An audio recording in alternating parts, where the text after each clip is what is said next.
नमस्कार, मैं राहुल कोटियाल। हफ्ते भर की छुई बात और बिजोग पड़ चुकी उत्तराखंड की राजनीति की कलचुआनी बटोरे हम एक बार फिर से हाजिर हैं अपने साप्ताहिक कार्यक्रम के साथ, जिसका नाम है एक्स्ट्रा कवर।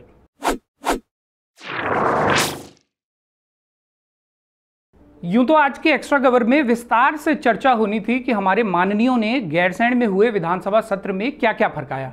सवाल होने थे कि हम देश के उन राज्यों में क्यों हैं जहां के विधायकों को तनख्वाह तो बाकी प्रदेशों से ज्यादा मिलती है, लेकिन विधानसभा के सत्र यहां सबसे कम समय के लिए चल पाते हैं। सवाल होने थे इस तस्वीर पर कि आखिर विधानमंडल दल की बैठक में दुष्यंत गौतम और अजय कुमार क्या कर रहे थे, किनके खर्च पर ये लोग गैरसैंण पहुंचे थे। क्या हमारे चुने हुए विधायक खुद से इतने भी काबिल नहीं कि विधानसभा सत्र की कार्य योजना खुद से बना सकें, जो उन्होंने यहां भी पार्टी संगठन के पदाधिकारियों को बैठाया हुआ है, जिनका विधानसभा के सत्र से कोई लेना देना नहीं होना चाहिए। आज सवाल होने चाहिए थे विपक्ष के रवैये पर भी, जिन्हें इस सत्र का इस्तेमाल प्रदेश के आक्रोश को आवाज देने के लिए करना चाहिए था।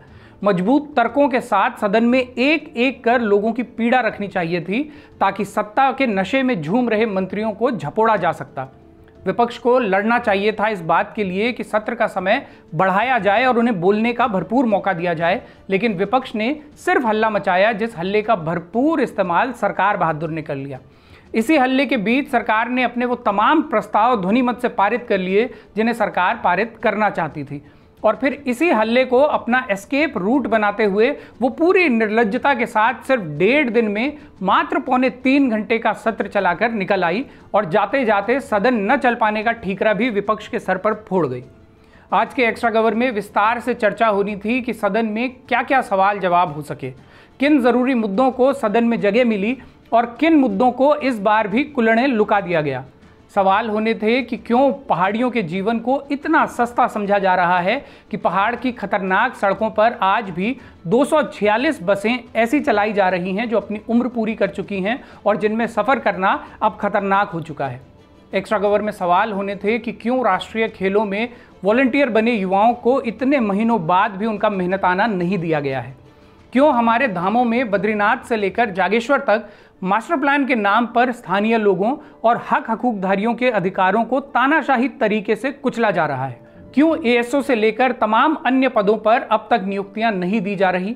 क्यों प्रतियोगी परीक्षाओं के परिणाम जारी करने में आपराधिक देरी की जा रही है। क्यों प्रदेश के शिक्षकों को हड़ताल के लिए मजबूर होना पड़ रहा है, और क्यों आपदाओं से ग्रसित हमारे प्रदेश में आज भी योजनाएं ऐसे बनाई जा रही हैं जो भविष्य में और भी बड़ी आपदाओं को न्योता देने वाली हैं। लेकिन इन तमाम जरूरी मुद्दों से पहले आज ज़रूरत है उत्तराखंड में पनप चुकी उस राजनीतिक कुरीति पर विस्तार से बात करने की जो अब जानलेवा हो चुकी है। उत्तराखंड ऐसी भीषण राजनीतिक आपदा की चपेट में है जो वक्त के साथ इतनी विकराल हो चुकी है कि प्रत्यक्ष परोक्ष रूप से सभी को धीरे धीरे लील रही है। इसका सबसे ताज़ा उदाहरण 32 वर्षीय जितेंद्र कुमार हैं, जिन्होंने बीती 21 तारीख को खुद को गोली मारकर आत्महत्या कर ली। आत्महत्या करने के कुछ दिन पहले जितेंद्र ने एक वीडियो बनाया था और उन तमाम कारणों के बारे में बताया था जिसके चलते वो ये कदम उठाने को मजबूर हो चुके थे।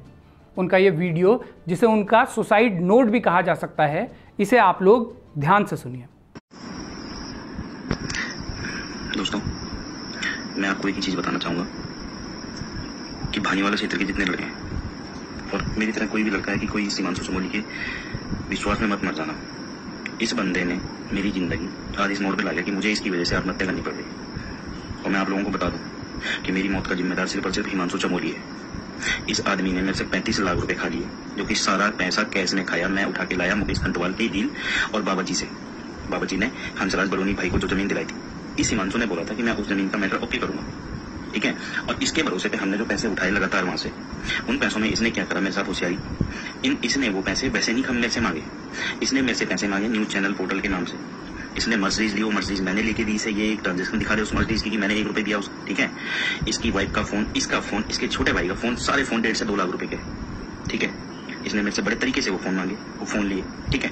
उसके बाद इसने मुझे बोला एक न्यूज चैनल का ऑफिस खोलना है। न्यूज चैनल के पैसे भी मेरे से लिए, ठीक है। अब उसके बाद ऑफिस में जो पैसे लगे सारे पेमेंट मैंने इसका ऑफिस रेडी कराया। ऑफिस का किराए से लेके इसके ऑफिस में सैलरी से लेके सब मेरे थ्रू इसने दिलवाई, और इसको पता था कि मैं वो काम नहीं करूंगा। इसी वजह से मैं इसने कभी मेरे साथ लिखत नहीं करी, मैं इससे लिखत भी करना चाहता था।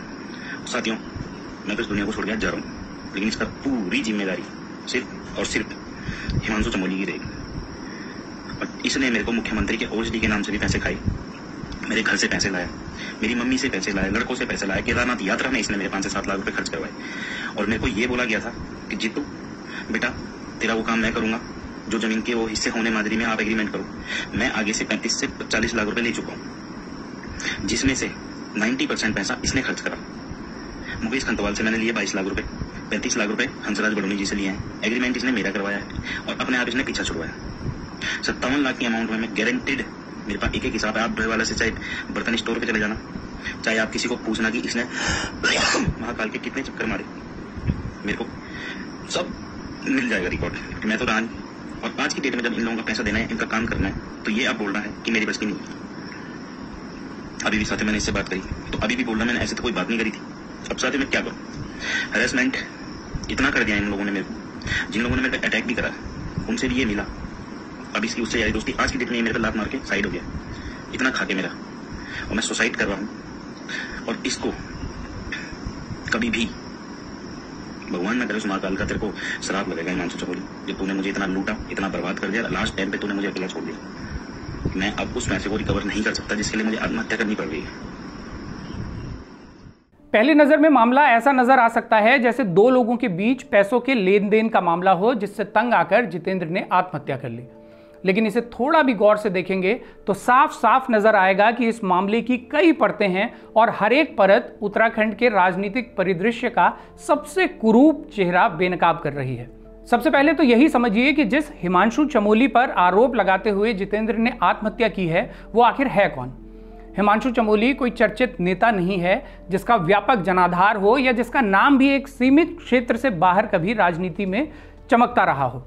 लेकिन इसके बाद भी उसकी पहुंच देखिए कि प्रदेश के मुख्यमंत्री से लेकर देश के प्रधानमंत्री तक उसकी सीधी पहुंच रही है। इन तस्वीरों को देखिए कि ऐसा कौन सा नेता है जिसके साथ हिमांशु चमोली की तस्वीर नहीं है। हालांकि किसी नेता के साथ तस्वीर होना अपने आप में कुछ स्थापित नहीं करता और ऐसे कई लोग हैं जो सोशल मीडिया के इस दौर में नेताओं के साथ तस्वीर खिंचवाकर अपनी झोंतू जिमदरी का डंका खूब जोर जोर से पीटते रहते हैं। लेकिन यहाँ मामला इसलिए गंभीर है कि हिमांशु चमोली भारतीय जनता पार्टी का पदाधिकारी था और उसकी इतनी पैठ तो थी ही कि भाजपा के राष्ट्रीय अध्यक्ष के साथ ही देश के प्रधानमंत्री तक भी सबके प्रोटोकॉल में वो अपनी जगह बना रहा था। सिर्फ एक बार नहीं बल्कि बार बार बना रहा था। मुख्यमंत्री के साथ तो देहरादून से लेकर केदारनाथ तक न जाने कितनी जगह और कितनी ही बार हिमांशु चमोली उपस्थित रहा है। उसकी मुख्यमंत्री से सीधी पहुंच का अंदाज इन 2 वीडियोज से भी लगाइए।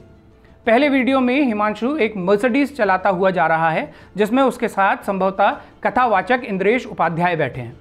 बहुत संभावना है कि ये वही मर्सिडीज कार हो जिसका जिक्र जितेंद्र ने आत्महत्या करने से पहले बनाए अपने वीडियो में भी किया है।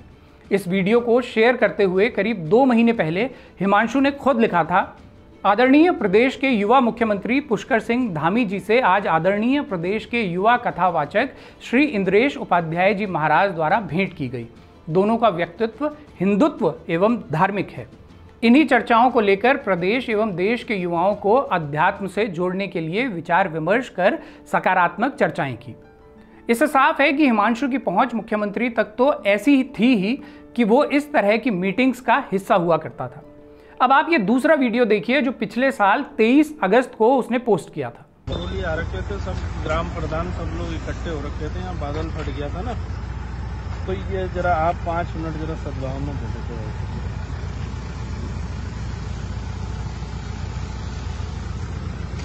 हेलो सर, प्रणाम।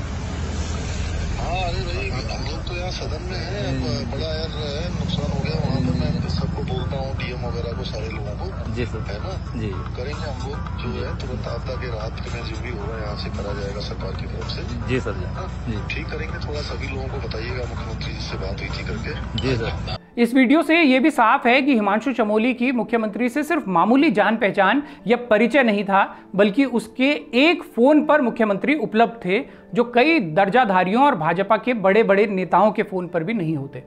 समस्या इसमें भी नहीं है कि हिमांशु मुख्यमंत्री के नज़दीक था। समस्या ये है कि इस नज़दीकी का इस्तेमाल वो कैसे और किस तरह से कर रहा था। जितेंद्र ने आत्महत्या करने से पहले जो आपबीती दर्ज की है उसमें इस सवाल का पूरा जवाब मौजूद है कि हिमांशु नेताओं से अपने इन संबंधों का कैसा इस्तेमाल कर रहा था। जितेंद्र के अलावा अब और भी लोग सामने आए हैं जिन्होंने हिमांशु चमोली पर उगाही के आरोप लगाए हैं। राज्य आंदोलनकारी रहे मोहन भंडारी ने पत्रकार रॉबिन सिंह चौहान से बात करते हुए बताया है कि हिमांशु चमोली उनकी ज़मीन पर कब्जा करने की कोशिश कर रहा था और उन्हें लगातार धमका रहा था। इस बातचीत में वो ये तक कहते हैं कि हिमांशु से इतना प्रताड़ित हो चुके थे कि उन्होंने भी आत्महत्या करने की सोच ली थी। हिमांशु से जुड़ा एक ऐसा ही मामला कुछ समय पहले भी सामने आया था और डोईवाला कोतवाली तक भी पहुंचा था, जिसमें पीड़ित पक्ष ने आरोप लगाया था कि हिमांशु और उसके साथी किस तरह से अवैध वसूली, गुंडागर्दी और मारपीट कर रहे हैं। लेकिन इस सब के बाद भी हिमांशु चमोली के वर्चस्व पर तिनका भर भी फर्क नहीं पड़ा। उसकी जिम्मेदारी लगातार चल रही थी। केदारनाथ में बड़े बड़े आयोजन करवाने से लेकर नेताओं के संरक्षण में तमाम तरह के अवैध धंधों तक हिमांशु पर कई तरह के आरोप लगते रहे हैं, लेकिन उसका कभी कुछ नहीं बिगड़ा, जबकि उससे जुड़े मामले पुलिस के संज्ञान में भी आते रहे। और यकीन जानिए, यदि इस बार भी जितेंद्र की आत्महत्या के चलते ये मामला इतना तूल नहीं पकड़ता तो आज भी हिमांशु का धंधा वैसे ही चल रहा होता जैसा कई साल से चल रहा है, क्योंकि राजनीति के मौजूदा स्वरूप में ऐसे हिमांशु चमोली लगभग हर गली में मौजूद हैं और लगभग हर बड़े नेता के नीचे इसी तरह के लोग फल फूल रहे हैं। आप लोग हिमांशु चमोली की फेसबुक या इंस्टाग्राम की टाइमलाइन पर जाएंगे तो आपको इस मामले की एक और परत नजर आएगी। उसकी पूरी टाइमलाइन या तो नेताओं के साथ तस्वीरों से भरी है या फिर मंदिरों और मठों की तस्वीरों से। धर्म और आध्यात्म की आड़ लेकर जिस तरह से हिमांशु अपना भूकाल मजबूत कर रहा था, ठीक उसी तर्ज पर अपना अपना भूकाल बनाने वाले आपको दर्जनों नहीं बल्कि सैकड़ों लोग अपने आसपास ही नजर आते होंगे। ऐसे लोग जिनके पास कोई बड़ा पद नहीं है, लेकिन खनन के पट्टों से लेकर विभागों के टेंडर तक और ज़मीनों की दलाली से लेकर सरकारी फाइलों को खिसकाने तक सब काम ये लोग करवाते हैं। ऐसा भी नहीं है कि उत्तराखंड में ये प्रवृत्ति अभी अभी पनप रही हो। सरकार चाहे कांग्रेस की रही हो या भाजपा की, मंत्रियों और मुख्यमंत्रियों के नीचे ऐसे लोग खूब पनपते रहे हैं, लेकिन वक्त के साथ ये प्रवृत्ति विकराल ज़रूर होती जा रही है। कुछ समय पहले देहरादून के चर्चित बिल्डर सत्येंद्र साहनी ने भी इसी तरह आत्महत्या की थी और उनका आरोप भी यही था कि एक भाजपा नेता के जरिए वो कुख्यात गुप्ता बंधुओं से मिले थे, जिन्होंने फिर उनका ये हश्र कर दिया कि उन्हें आत्महत्या के लिए मजबूर होना पड़ा। इन गुप्ता बंधुओं पर भी हमारे नेताओं का हाथ रहा है और उनकी सैकड़ों करोड़ की शादी के लिए तो औली के बुग्याल तक खोल दिए गए थे। लोक स्मृति बहुत छोटी होती है, इसलिए गुप्ता बंधुओं का मामला अब लगभग बिसरा दिया गया है। एक्स्ट्रा कवर के इस एपिसोड में हमने इस मामले पर विस्तार से चर्चा की थी। आप डिस्क्रिप्शन में दिए गए लिंक पर जाकर इसे देख सकते हैं। ऐसा ही मामला अंकिता भंडारी की हत्या के दोषी पुलकित आर्य का भी है, जो सत्ताधारी दल से अपने संबंधों के चलते अपराध का एक पूरा तंत्र चला रहा था। उस मामले में कभी ये सामने नहीं आ सका कि आखिर वो वीआईपी कौन था जिसे एक्स्ट्रा सर्विस देने से इनकार कर देने पर अंकिता को अपनी जान गंवानी पड़ गई। लेकिन इससे भी बड़ा सवाल ये था कि राज्य में इस तरह के एक्स्ट्रा सर्विस देने का धंधा पनप रहा है, जिस पर आज तक कोई कार्रवाई नहीं हुई। अंकिता की चैट से भले ही वीआईपी का नाम स्थापित न हुआ हो, लेकिन ये तो स्थापित हुआ ही था कि इस तरह का चलन प्रदेश में आम है, जहां नेताओं के बेटे या उनके दत्तक पुत्र तमाम तरह के धंधों में शामिल हैं। हाकम सिंह से लेकर हरिद्वार की अनामिका शर्मा तक सब सत्ताधारी दल की गोद में बैठकर अवैध धंधे चलाते रहे। और ये तो वो नाम हैं जो सामने आ चुके हैं, जो सामने नहीं आए हैं उनकी संख्या इनसे कहीं कहीं ज़्यादा है। जितेंद्र की मौत सिर्फ पैसों के लेन देन के चलते हुई एक व्यक्ति की मौत नहीं है, बल्कि ये उत्तराखंड के राजनीतिक चरित्र का वो विभत्स चेहरा है जिसका शिकार कई लोग हुए हैं और आज भी हो रहे हैं। हिमांशु चमोली इस पटकथा का इकलौता खलनायक नहीं है। ऐसे कई हिमांशु चमोली हैं जो नेताओं की शरण में उगाही कर रहे हैं। आज भाजपा की सरकार है तो उसके उगाही एजेंट मज़े काट रहे हैं। इससे पहले कांग्रेस की सरकार थी तो उनके उगाही एजेंटों ने मज़े काटे। और ये प्रवृत्ति कम होने की जगह इसलिए बढ़ती चली गई क्योंकि उत्तराखंड के अपने खुद के नेतृत्व के नाम पर एक बड़ा शून्य है। केंद्र की सरकारों और नेताओं के आशीर्वाद से यहाँ सरकारें बनती हैं, उन्हीं के आशीर्वाद से मुख्यमंत्री और मंत्रिमंडल तय होता है, और जब स्थिति बिगड़ने लगती है तो मुख्यमंत्री बदलकर इतिश्री कर दी जाती है। इस बार भी यही नैरेटिव बनाया जा रहा है कि प्रदेश में धराली और थराली की आपदा के बीच जब हिमांशु चमोली के मामले में सरकार घिरने लगी तो विपक्ष तो छोड़िए, खुद भाजपा के ही नेता जॉन्टी रोड्स बन गए और कूदते फांदते दिल्ली भागने लगे कि किसी भी तरह धामी का विकेट गिरे और उनकी पौ बाहर आ जाए। क्याला जौड़ बल छाछौतर कौड़िया, यानी केले की जड़ में छाछ डालने का काम भाजपा के नेता ही कर रहे हैं ताकि धामी की जगह उन्हें थरपा दिया जाए। लेकिन उससे होगा क्या? सिर्फ इतना कि लूट की व्यवस्था के कुछ रूट डाइवर्ट हो जाएंगे, कुछ पुराने रास्ते बंद होंगे और कुछ नए रास्ते खुलने लगेंगे, लेकिन उगाही का धंधा जस का तस फलता फूलता रहेगा। वैसे ही जैसे दशकों से फल फूल रहा है और वैसे ही जैसे हाल ही में भाजपा कांग्रेस और फिर से भाजपा कांग्रेस नेता हरक सिंह रावत ने अपने चिर परिचित अंदाज में बयान देकर बताया है कि जब वो मंत्री थे तो कैसे उनसे पार्टी फंड में करोड़ों की व्यवस्था करवाने के लिए कहा गया और उन्होंने करवाई भी। कमाल देखिए कि जब वो ये व्यवस्था करवा रहे थे तब उन्हें नहीं लगा कि वो कुछ गलत कर रहे हैं, आज उन्हें ब्रह्म ज्ञान हुआ कि हे बाबा यू मीन क्या कह रहा।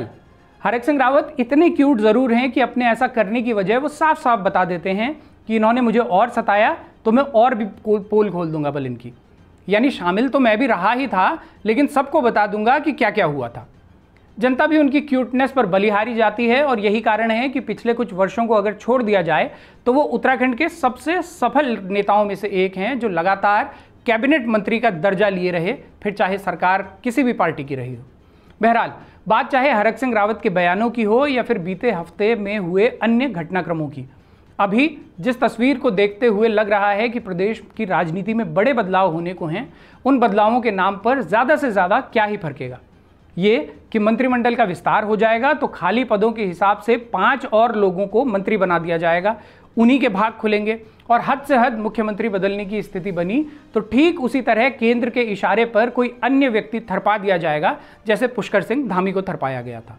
वो नया व्यक्ति भी ठीक उसी तरह केंद्र के इशारे पर काम करेगा जैसे धामी जी कर रहे हैं, और उसका महिमा मंडन भी हमारे अखबार वैसे ही करेंगे जैसे पुष्कर सिंह धामी जी का करते हैं, क्योंकि सूचना विभाग से माहौल बनाने के लिए ही पैसा निकलता है और वो कोई छोटी मोटी रकम नहीं होती, सैकड़ों करोड़ की रकम होती है। यही कारण है कि थराली में आई आपदा के बाद जब स्थानीय लोगों ने मुख्यमंत्री को घेर लिया तो अखबारों की हेडलाइन ये नहीं थी कि स्थानीय लोगों या आपदा पीड़ितों ने मुख्यमंत्री को घेर कर रोष जाहिर किया, बल्कि उनकी हेडलाइन ये थी कि प्रोटोकॉल तोड़कर आपदा प्रभावितों से मिले मुख्यमंत्री और वाहन से उतरकर आपदा प्रभावितों से मिले मुख्यमंत्री। है ना कमाल की खबर कि मुख्यमंत्री बल वाहन से उतरकर आपदा पीड़ितों से मिले। वो चाहते तो वाहन में बैठे बैठे भी मिल ही सकते थे, लेकिन कमाल देखिए कि साहब वो तो उतर कर मिले। ऐसी ही खबरें लिखने के लिए अखबारों को मोटी रकम आपके पैसों से सरकारें देती हैं, इसलिए अखबार आपकी तरफ से नहीं बल्कि सरकार की तरफ से बैटिंग करते हैं। हम इसीलिए आपसे बार बार निवेदन करते हैं कि स्वतंत्र मीडिया को मजबूत कीजिए ताकि आप तक सही खबरें बिना किसी दबाव के पहुंच सकें। जो भी मीडिया हाउस आपके अनुसार सरकार या किसी भी राजनीतिक दल के प्रभाव से मुक्त होकर खबरें दिखाता है, उसका समर्थन कीजिए ताकि वो मजबूती से ऐसा करते रह सके। सरकारें बहुत ताकतवर होती हैं और वो हर उस आवाज़ को बंद कर देना चाहती हैं जो उनके अनुकूल न हो। लद्दाख में चल रहे हालिया घटनाक्रम को ही देखिए। सोनम वांगचुक के जिस स्कूल की पूरी दुनिया में सराहना होती है, वहाँ बुलडोज़र फेर देने की बात हो रही है। क्यों? क्योंकि सोनम वांगचुक वही 6 शेड्यूल मांग रहे हैं जिसे देने का वादा खुद भाजपा ने चुनाव घोषणा पत्र में बाकायदा लिख कर किया था। सोनम वांगचुक की ये वीडियो आप लोग देखिए। साथियों, आप में से बहुतों ने वक्त पर कहा है सोनम वांगचुक को भारत रत्न मिलनी चाहिए, पद्मश्री मिलनी चाहिए। लीजिए, आपका सपना पूरा हो गया और ये रहा हमारा पद्मश्री। दरअसल जब से मैंने लद्दाख के चांगथंग चरवाहों की जमीन को बड़े बड़े उद्योगों को देने की बात छेड़ी, तब से कुछ हलचल ज्यादा ही है। लद्दाख में एक नए लेफ्टिनेंट गवर्नर भेजे गए जो कि आते ही खौफ और हिरासा, डर का माहौल पैदा कर रहे हैं। चर्चाएं यह भी हैं कि मुझ पर कोई FIR है, वो भी देशद्रोह पर, सेडिशन। लगता है इस देश में कुछ कंपनियों को देश के बराबर का दर्जा मिलता है, उनके खिलाफ कहो तो देशद्रोह हो जाता है, वरना देशद्रोह और हम पर बात कुछ हजम नहीं। चलिए देखते हैं यहाँ हमारे पद्मश्री में क्या कहा गया है। यह है हमारे हयाल विद्यालय के बारे में। कहा जा रहा है कि आपका जो जमीन लीज पर मिला है उसे वापस ले जा रहे हैं और इस पे जो बना है उसे हटाया जाएगा। शायद मतलब है कि बुलडोजर्स लगाए जाएंगे। तो ये वैसे तो हास्यास्पद है, मगर हमने बहुत ही विस्तार में इसका जवाब दिया एक प्रेस कॉन्फ्रेंस में। कल जो ये नोटिस आया, पहले तो मैं ये कहना चाहूंगी कि जो तीनों पॉइंट्स जिसके बेसिस पे ये कह रहे हैं कि ये अलॉटमेंट कैंसिल हो सकता है, ये तीनों बेबुनियादी हैं और मैं वो डेटा और फैक्ट्स और एविडेंस के साथ आपको बताना चाहती हूँ। पहला पॉइंट ये है कि the land allotted has not been used for the purpose for which it was allotted, as no university has been set up.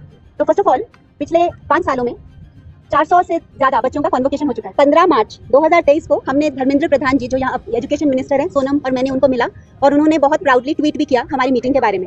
लेकिन 5 नवंबर 2024 को जब मैं धर्मेंद्र प्रधान जी को दोबारा मिली तो विदाउट मिंसिंग एनी वर्ड्स उन्होंने ये कहा कि आप ओडिशा से हैं और हम आपसे बहुत प्राउड हैं, लेकिन हमारे लिए गीतांजलि, हयाल और सोनम वांगचुक सेम है और जब तक सोनम वांगचुक 6 शेड्यूल के लिए फाइट करते रहेंगे तब तक आपकी फाइल होल्ड पे रहेगी। तो खुद यूजीसी ने और मिनिस्ट्री ऑफ एजुकेशन ने हमारे यूनिवर्सिटी की फाइल को होल्ड पे रखा है, जो कि 3 साल से पेंडिंग है। तो और अभी इस लेटर में कह रहे हैं कि आप यूनिवर्सिटी नहीं बने हो। फिर दूसरा पॉइंट उन्होंने ये उठाया है कि कोई भी लीज एग्रीमेंट अभी तक साइन नहीं हुआ और 1 साल में लीज एग्रीमेंट नहीं साइन होने पर ये रिवोक हो सकता है। तो मैं ये बताना चाहूंगी कि 5 मई 2018 को यह अलॉटमेंट हमें हुआ था और उसके 15 दिन बाद ही 20 मई 2018 को मैंने उनको लेटर लिखा कि इसको लीज डीड पे कन्वर्ट कर दीजिए, पर तभी उन्होंने ये कदम नहीं उठाया। फिर हमने 13 मार्च 2020 को दोबारा उनको लिखा, जिसके रिप्लाई में कि ये पॉलिसी अभी यूटी बनने के बाद नहीं बनी है और ये पॉलिसी ही अंडर प्रोसेस में है और जैसे ये पॉलिसी बन जाएगी हम आपका लीज डीड कर देंगे। और फिर यूटी बनने के बाद 13 फरवरी 2021 को हमने फिर से लेटर लिखा और 19/2/2021 में उनकी तरफ से लेटर आया। उन्होंने ये कहा कि आप कंस्ट्रक्शन एक्टिविटीज भी कर सकते हैं इस पे। और लास्ट लेटर जो हमने 27 जुलाई 2023 को उनको लिखी, उसका आज तक ना रिप्लाई आया है और ना उनकी तरफ से कुछ इनिशिएटिव हुआ है कि लीज एग्रीमेंट साइन करने के लिए। तो बार बार लीज एग्रीमेंट साइन करने के लिए हम उनसे अपील कर रहे हैं, लेटर लिख रहे हैं, वहां से वो जवाब नहीं दे रहे हैं और अचानक फिर कल कहते हैं आपने लीज एग्रीमेंट नहीं किया इसलिए वापस लिया जाएगा। तो आप समझ सकते हैं इसमें मंशा क्या है, नियत क्या है। चलिए देखते हैं होता क्या है। हम इंतजार कर रहे हैं, शायद कोई बुलडोजर्स आएंगे और तोड़फोड़ करेंगे। हम देखेंगे, देश देखेगा कि एक विद्यालय जो बनता सालों में है वो बिगड़ता कितनी जल्दी है। हिमालयी राज्यों में स्थिति लगभग एक जैसी ही है। सोनम वांगचुक इसलिए लड़ रहे हैं ताकि लद्दाख की वो दुर्गति ना हो जाए जो उत्तराखंड की पहले ही हो चुकी है। सोनम की इस लड़ाई में उत्तराखंड सहित हर हिमालयी राज्य के लोगों और हर उस व्यक्ति को साथ देना चाहिए जो हिमालय की संवेदनशीलता को समझता है। यदि ऐसा नहीं हुआ तो धराली और थराली जैसी आपदाओं के लिए हम हमेशा ही अभिशप्त रहेंगे। जाते जाते आप सभी से एक बार फिर वही अपील कि अगर आपको बारामासा का काम पसंद आता है तो हमारे चैनल की पेड मेंबरशिप ज़रूर लें। आपके सहयोग से ही हम वो करते रह पाएंगे जो हम कर रहे हैं। आप ज्वाइन का बटन दबाकर अपने अनुसार कोई भी मंथली प्लान चुन सकते हैं और सुपर थैंक्स के जरिए भी बारामासा को मजबूती देने में सहयोग कर सकते हैं।